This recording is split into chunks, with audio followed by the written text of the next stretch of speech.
Do programa Diálogo Cósmico. Namastê, pessoal. Pessoal da TVJ de São Tomé das Letras, pessoal da Rede Cubef Nova Iguaçu. Namastê a todos.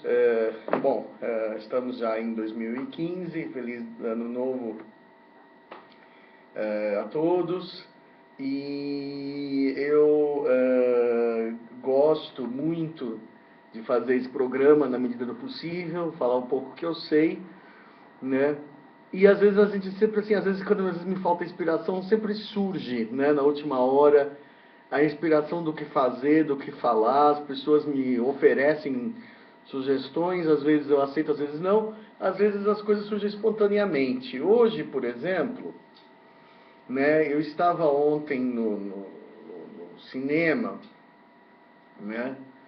E a Bíblia, você sabe que ela é cheia de coisas ufológicas, né? Tem a ascensão de Enoque, tem a destruição de Sodoma, tem coisas que a gente pode levar para um lado, tipo Erich von Däniken, de ufologia, de ufoarqueologia, assim, direto, né? Por exemplo, a própria anunciação de Maria, aquela questão de que ela era virgem. Podia ser virgem se um ET implantou um óvulo nela, né, de um ser extraterrestre ou híbrido, ou não fecundado por uma cópula normal, né? Então não faltam na Bíblia, o que existe mais na Bíblia de abundante são relatos de coisas que podem ser, vamos dizer, de cunho ufológico extraterrestre, se você acredita em ufologia e tudo mais. Eu sempre coloco para as pessoas que são evangélicas ou católicas ou que acreditar em ET, isso é uma coisa que eu sempre falo, não deveria ser uma ameaça para o cristianismo, porque, na verdade, Deus é Deus, Jesus é Jesus. Tanto faz se é extraterrestre, não é, se Deus, entendeu? A figura de Deus, ela é a mesma, o ensinamento é o mesmo. Não importa que a gente descubra que existem outros povos no espaço, isso não deveria abalar a religião, né? Eu não sei por que seria tão impactante para a religião, né? Quer dizer, sei porque a religião coloca o homem como a criação direta de Deus e o centro, né? E aí você descobrindo que o homem não é centro do universo, isso está evidente só de olhar para a galáxia e ver que a Terra é desse tamanhinho, não precisa nem ver extraterrestre, para perceber que o homem é uma pequena porção da vida do universo. Entendeu? Isso não deveria abalar a religião, porque a relação do homem com Deus é a mesma. Se você acredita se você é cristão, ou se você é muçulmano, se você é judeu, entendeu? E você acredita em Deus, um Deus criador, e esse Deus criador criou tudo isso aí, seja lá que mistérios tem aí, né? Mas enfim, eu gosto muito de filme bíblico, embora eu não seja católico nem evangélico. E eu gosto muito fui assistir o Êxodos, do Ridley Scott, né? O Ridley Scott foi o cara que fez o Blade Runner, né? Eu conheço ele como o cara que fez aquelas grandes descobertas, as cruzadas, né? Então ele gosta muito de filme histórico, ele tem umas características que são assim, sempre, os filmes dele tem sempre um céu meio nublado, né? Se você reparar no filme do Êxodo, o Egito, que costuma ser um lugar ensolarado, está sempre nublado no filme, sempre com tempestades, né? Ele tem uma mania meio assim de coisa escura, uma coisa que é própria, acho que dos anos 80, daquela coisa meio dark, gótica, entendeu? Então tudo tem um toque Ridley Scott, né? O filme foi muito xoxado por não se... por ser considerado superficial. Algumas pessoas criticaram também a questão de que o faraó era completamente branco. E existem pessoas que acreditam que os egípcios eram negros, né? Existe uma controvérsia com relação a isso. Os egípcios, eu fiz uma pesquisa sobre isso daí, né? E os egípcios declaram, eles mesmos, né, que eles não são brancos como a Sigourney Weaver, por exemplo, que é uma americana, né? E também não são negros africanos, né, como eram os núbios, né? Porque na verdade já eram árabes, né? Quer dizer, então o que você vê no Egito hoje é um povo que vai de negro a moreno, claro, mas que é essencialmente da África árabe, né? Então são tipos de homens árabes, né? Então me criticaram muito o filme porque os personagens são realmente muito brancos. O próprio Moisés é um ator americano. Não pegaram ninguém do Oriente Médio, não pegaram só a mulher do faraó, que é morena, a esposa do Moisés. E criticaram o filme por racismo e tudo mais. Não sei se é uma questão de casting ou se realmente houve um preconceito aí, né?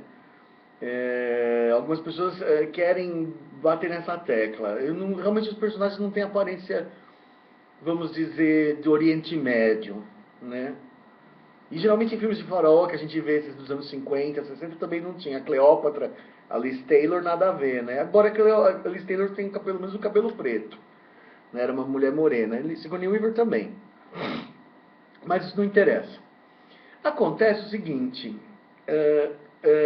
qual é a veracidade do Êxodo, né? Existe uma briga entre os estudiosos da Bíblia, religiosos, né? Sejam eles, inclusive os judeus, os católicos, os evangélicos e os arqueólogos. Os arqueólogos falam que não existiu o Êxodo, que aquilo é uma invenção. Que no máximo existiram duas liberações de judeus escravos, né? Na história do Egito, e que numa delas os judeus foram associados a uma praga, né? A ter lançado uma praga sobre os egípcios, e que então o povo egípcio decidiu expulsar os judeus numa época de muitas pragas, né? Pragas tropicais mesmo, né? Então assim, mas que não haveria a figura de Moisés e não existe um faraó, por exemplo. Não existe um registro, isso que é a questão curiosa, não existe um registro histórico do faraó falando dessa contenda dele com Moisés, nem nada. Então, por conta disso o filme fala que foi Ramsés II, que viveu no século XII a.C., 1200 anos antes de Cristo, que teria sido o faraó que vivenciou o Êxodo, né? Na verdade, dois ou três faraós, porque o Moisés viveu 80 anos, então quando ele era jovem era um faraó, isso aparece no filme direitinho. Depois, quando ele era mais velho, era outro faraó que não era tão legal e tinha uma verve mais autoritária. E ele volta para libertar os judeus. Outra coisa que, por exemplo, que o filme mostra e que não condiz com a Bíblia, que eu acho que espero estar se eu estiver enganado me corrijam, é que Moisés teria conduzido uma, uma guerrilha contra os egípcios, né? Pondo fogo nas coisas, né? Nos barcos. Isso aí não condiz. Na verdade, Moisés tinha Arão para comunicar como porta-voz de Moisés perante o faraó. E o Moisés ele avisava das pragas, sim, né? Como uma forma de dar um tempo do faraó rever os seus pensamentos e libertar os judeus, né? Então, assim, em várias cenas aparece. Então, em vez de fazer guerrilha contra os egípcios, né, que não condiz, na verdade, ele realmente estava instruído por Deus. Mas como o Ridley Scott é ateu, né, ele já deu a interpretação dele de que era uma rebelião, né? Então, mas não é o bíblico mesmo, né?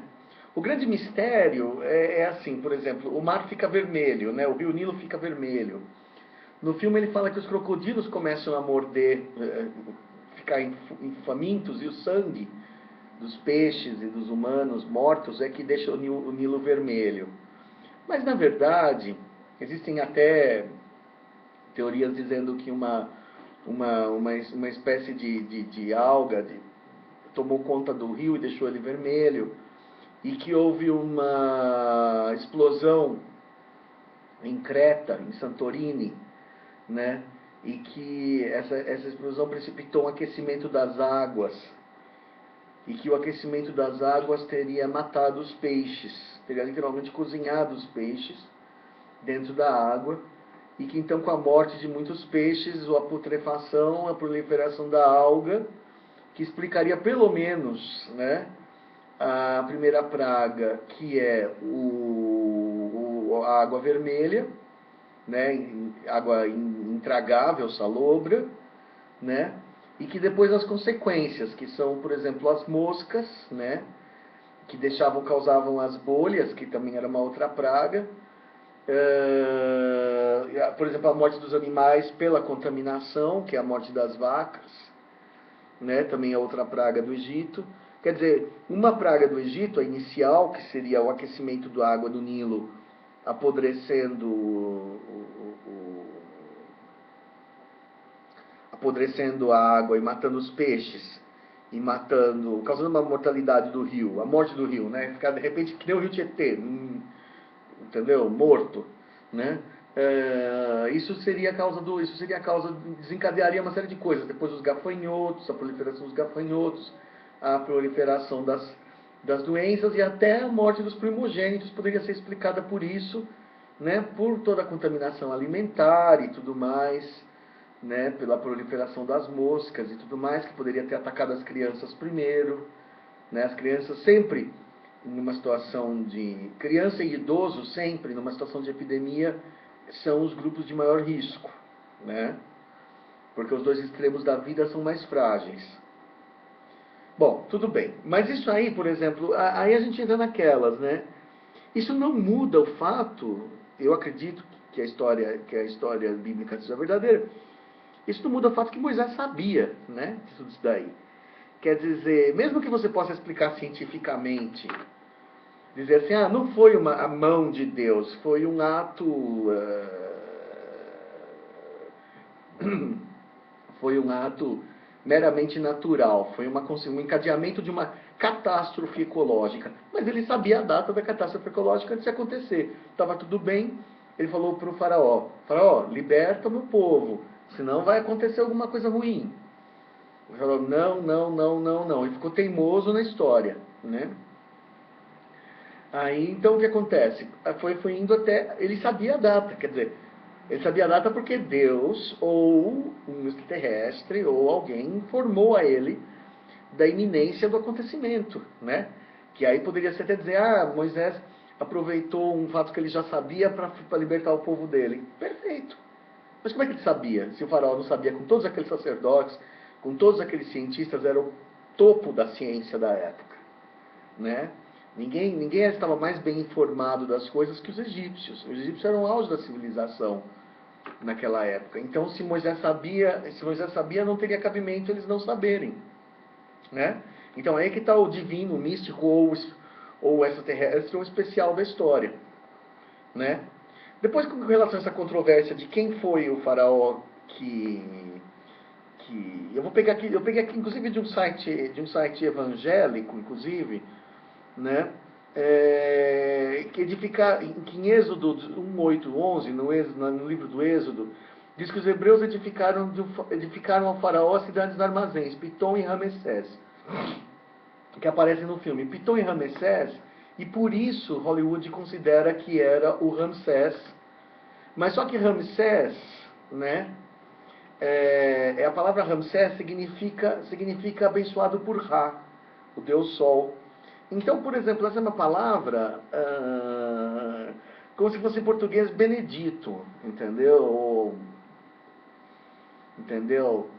Então, quer dizer, é uma palavra que a cidade já existia 400 anos antes do faraó Ramsés.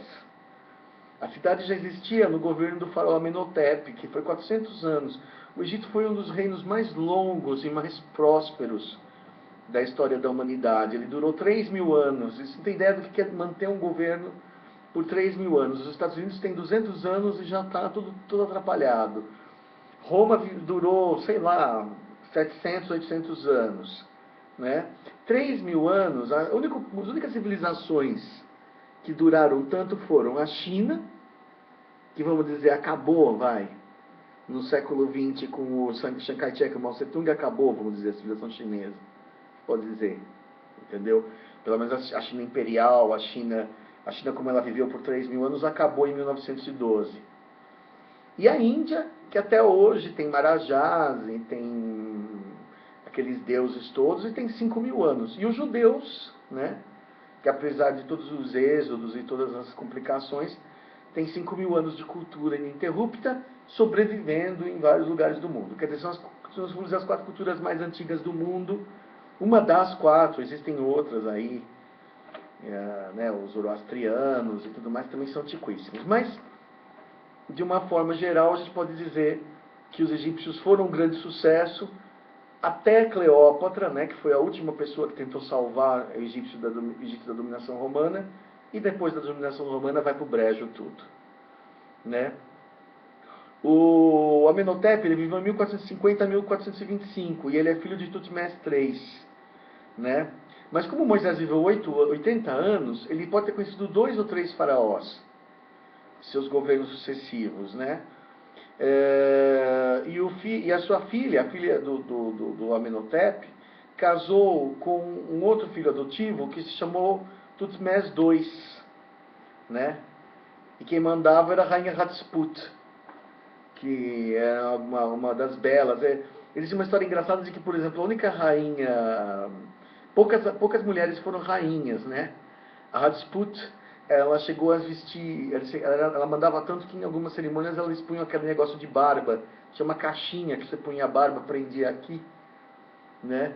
Como se ela fosse um homem, como se ela é verdadeiramente o faraó, né? Seja como for, Tutmés II estava no trono quando Moisés fugiu do Egito aos 40 anos de idade.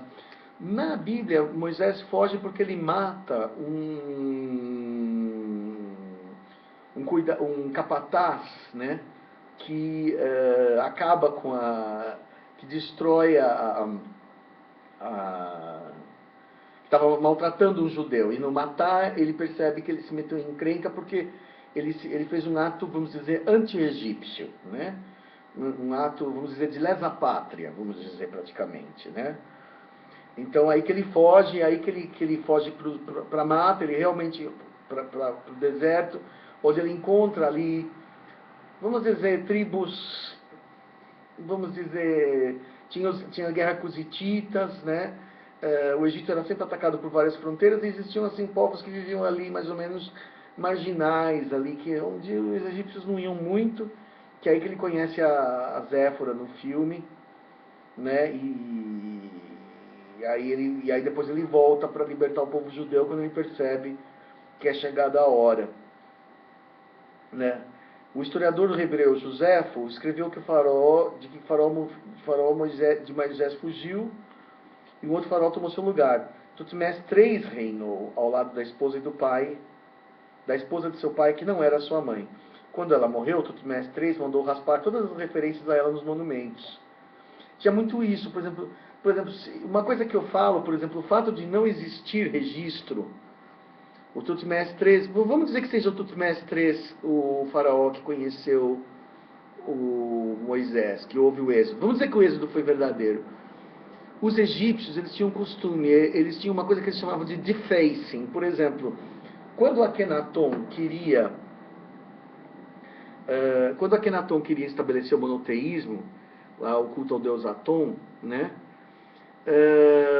E os sacerdotes, e ele morreu, né? Evidentemente essa religião era considerada uma heresia. O faraó seguinte mandou destruir todos os escritos, quebrar todas as estátuas dele, o que sobrou, que realmente sobrou escondido. Porque era normal, por exemplo, o faraó, como tudo era escrito em pedra, né, quebrar as pedras daquilo que ele não queria que ficasse registrado. Então, para mim, se você pergunta a minha opinião, minha teoria pessoal, eu estou fazendo esse programa para lançar uma teoria pessoal, de que se o faraó foi derrotado fragorosamente pelos judeus, e os judeus eram escravos, e até aquela cena da abertura do Mar Morto, sabe lá como que aquilo aconteceu, né? A gente pode pensar que foi um UFO que fez aquilo, que abriu o mar, que tem a antigravidade. Ou se você quiser dizer cientificamente que foi uma maré baixa e depois voltou a maré alta. Seja como for, né, esse momento inglório do faraó, ele não ia registrar. Entendeu? Porque ele só registrava as grandezas dele. Ele era um deus. Então ele não registrava as falhas. Tanto que por exemplo, Akhenaton foi o único faraó feio. Porque todos os outros se registravam, se mandavam esculpir como homens lindos. O único que, porque ele queria criar uma nova religião, ele quis ser retratado como ele era. Barrigudo, monstruoso, até parecendo um híbrido de ET com braços enormes. Então Akhenaton foi o primeiro e único faraó que se permitiu retratar feio. Todos os outros tinham aquela imagem idealizada, aquele corpinho bonitinho, simétrico, aquele rosto sempre muito perfeito, com um pouco de diferença para dizer que é uma outra pessoa, né? Mas sempre com toda aquela perfeição. Então, no conceito da época, a gente tem que entender que o egípcio, né, não admitia derrotas, né, como é hoje, por exemplo, na política, que os presidentes e tudo mais escondem os seus fracassos. Então, naquela época também era assim. Eles escondiam, ele tinha muito mais poder, porque tinha os escribas, tudo era dele.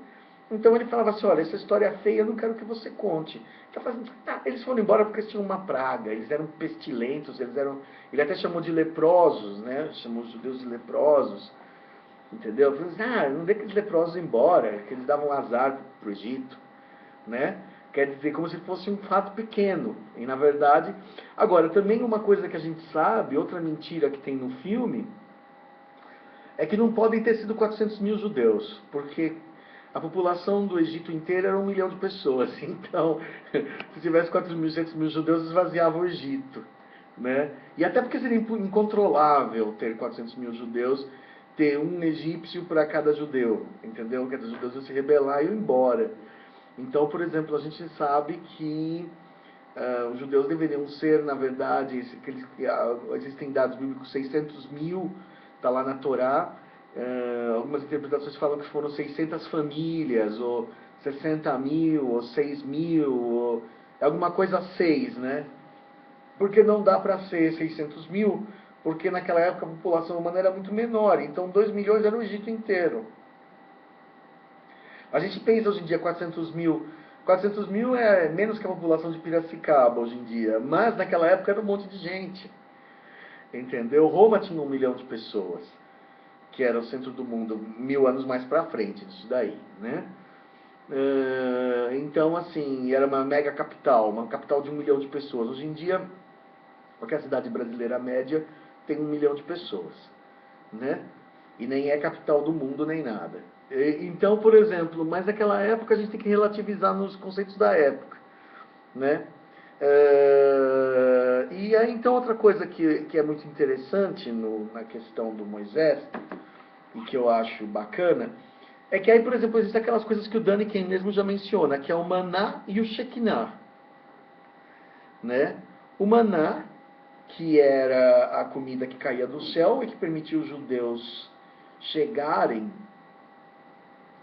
à Terra Prometida, né? Porque se você alimentar 6 mil, que fosse 6 mil pessoas, ou 60 mil, ou 600 mil, ou 600 famílias, alimentar 600 famílias no deserto não tem como, entendeu? Você tem que ter provisões para poucos dias para cruzar. E conta a história que eles ficaram vagando por 40 anos, né? Que é uma outra curiosidade. Como é que vagou por 40 anos? Né? Até porque as terras de Canaã não eram totalmente desabitadas. Né? Inclusive elas eram guardadas até por soldados egípcios. Né? Até dependendo da época na época do Ramsés, citada no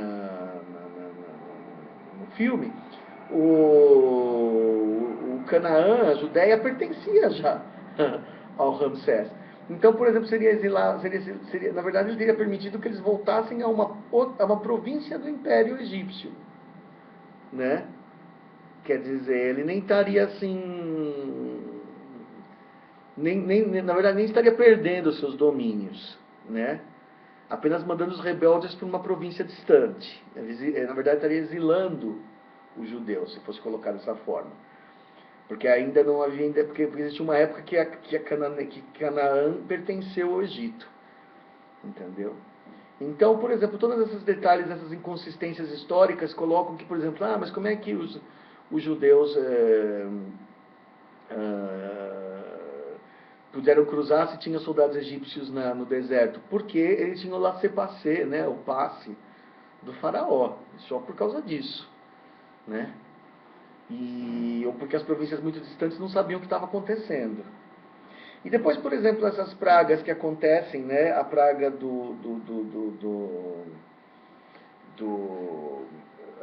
algumas inconsistências do filme, por exemplo, onde aparece o Moisés só avisa a última praga, não. Aqui eu tenho todas as listas das pragas, né?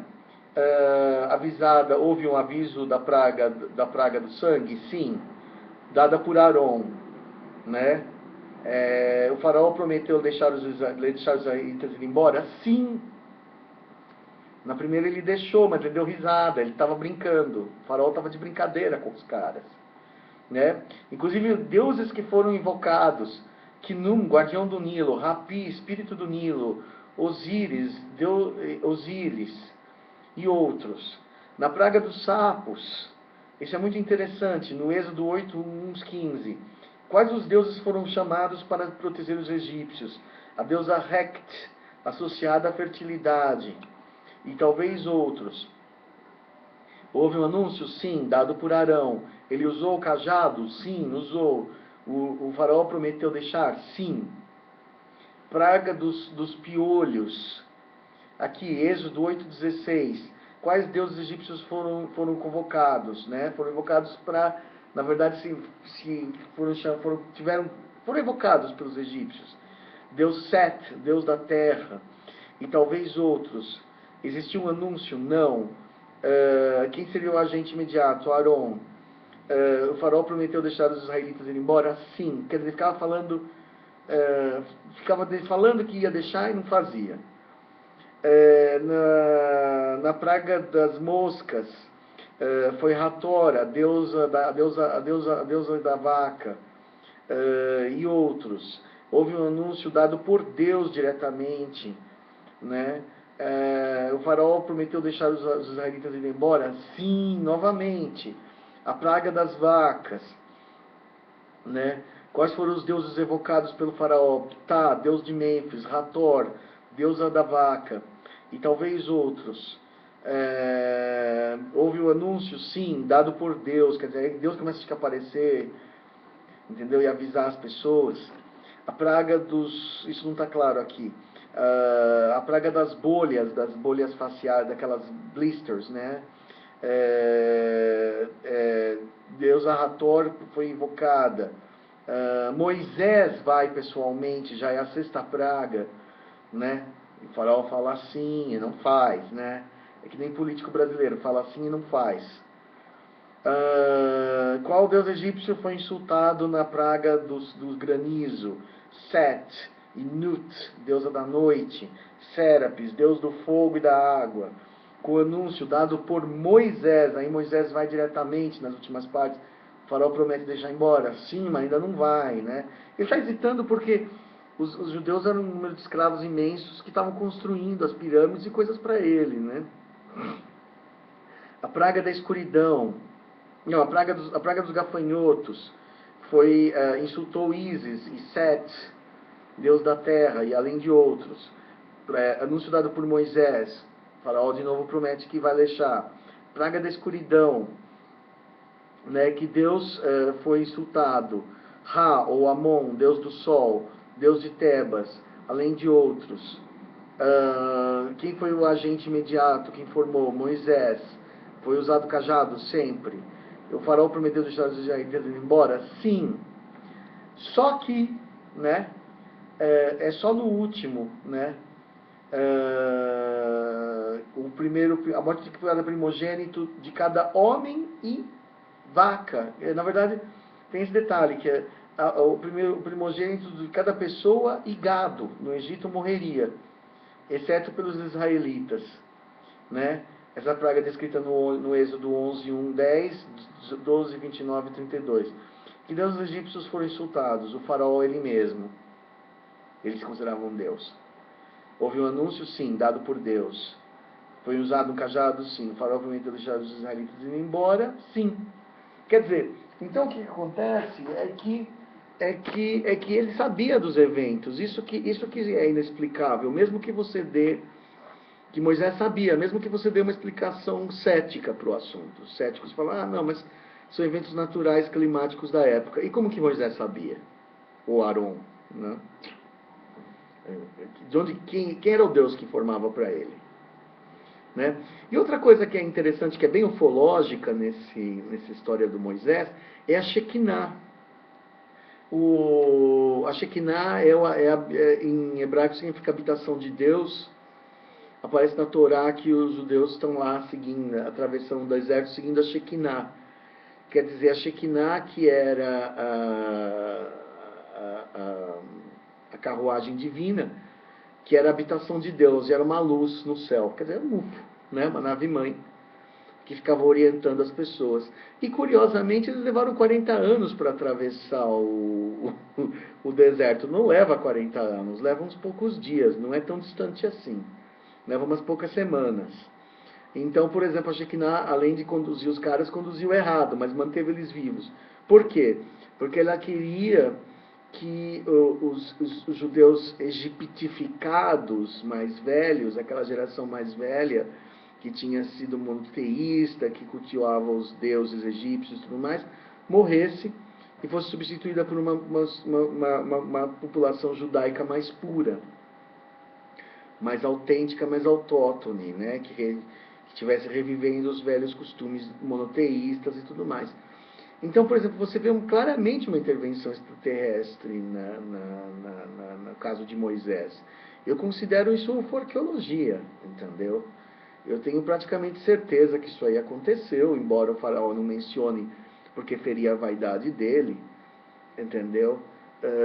E tenho certeza de que, assim, eu não colocaria, talvez eu não sendo católico nem nada, eu não colocaria a Deus, mas eu colocaria que uma nave extraterrestre resolveu libertar os caras, os judeus, e favoreceu os judeus, e resolveu fazer isso.